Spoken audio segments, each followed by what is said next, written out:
an interesting projection to try to make in terms of this program going into the SEC. There's different ways to kind of gauge it, measure it, but it's certainly a different projection, and we'll find out more after we see a season of play under Brent Venables that it would have been under Lincoln Riley.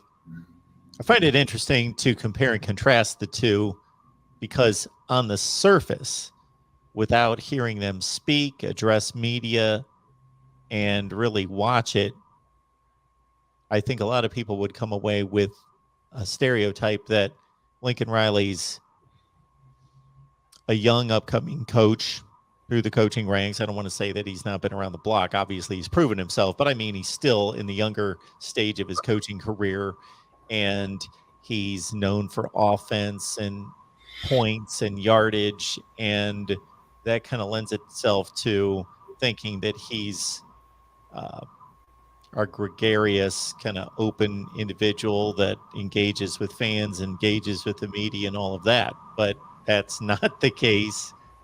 I just had a conversation with our guy that covers USC football, and he's been no nonsense at USC, gives the answers that he's required to give, does his 30 minutes and walks out the door. Whereas Brent Venables, you would think defensive guy, staunch, conservative, just nuts and bolts and all of that. But no, he's the open, transparent one, wants to engage with the media and with fans, explains what's going on, is very open about talking about his team and his approach, and it's not this iron curtain mentality. Mm-hmm. Yeah, it's so bizarre, Mark. It's such a different mentality, and I think a lot of people knew that coming in, right? Um, when BV came into Oklahoma, and a lot of people knew the type of person that he was, the type of personality that he had, and the type of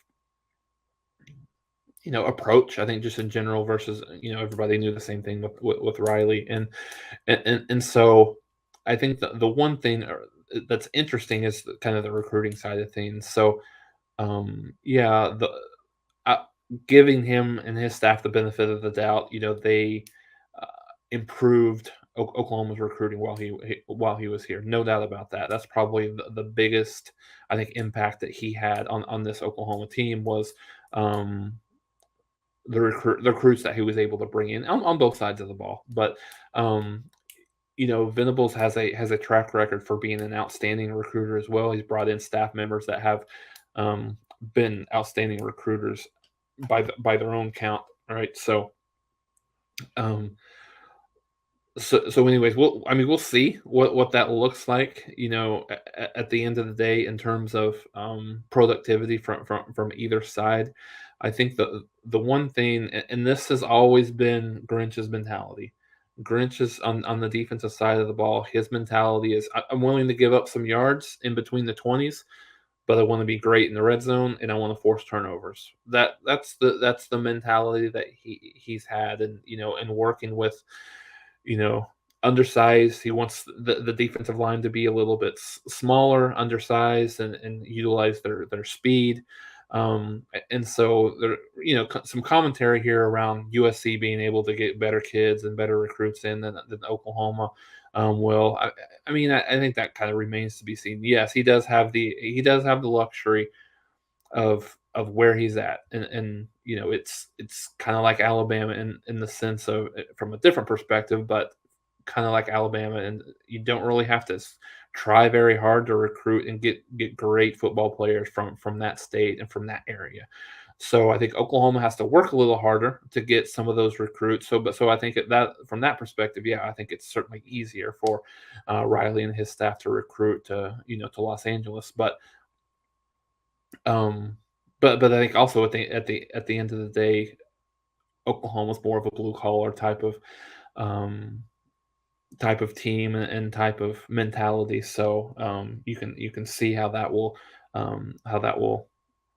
be a benefactor of either side. But the mentality going in, Mark, I think to your point, Riley, he spends his 30 minutes and he's not going to go any further than that. He's going to cut it off. Whereas, a couple of times Venables has spent an hour talking to the media, and just the way he interacts, he seems like just a quick little story. One of the beat writers for Oklahoma, and this wasn't this past week, but it was the week before, brought his daughter in with him from the media, and Venables took an opportunity to mention to talk to the daughter and ask how she's doing, kind of giving her a hard time about being out of school on a school day, and welcoming her and being here. And so it's little things like that that you see a subtle difference between the way that Venables treats people and has that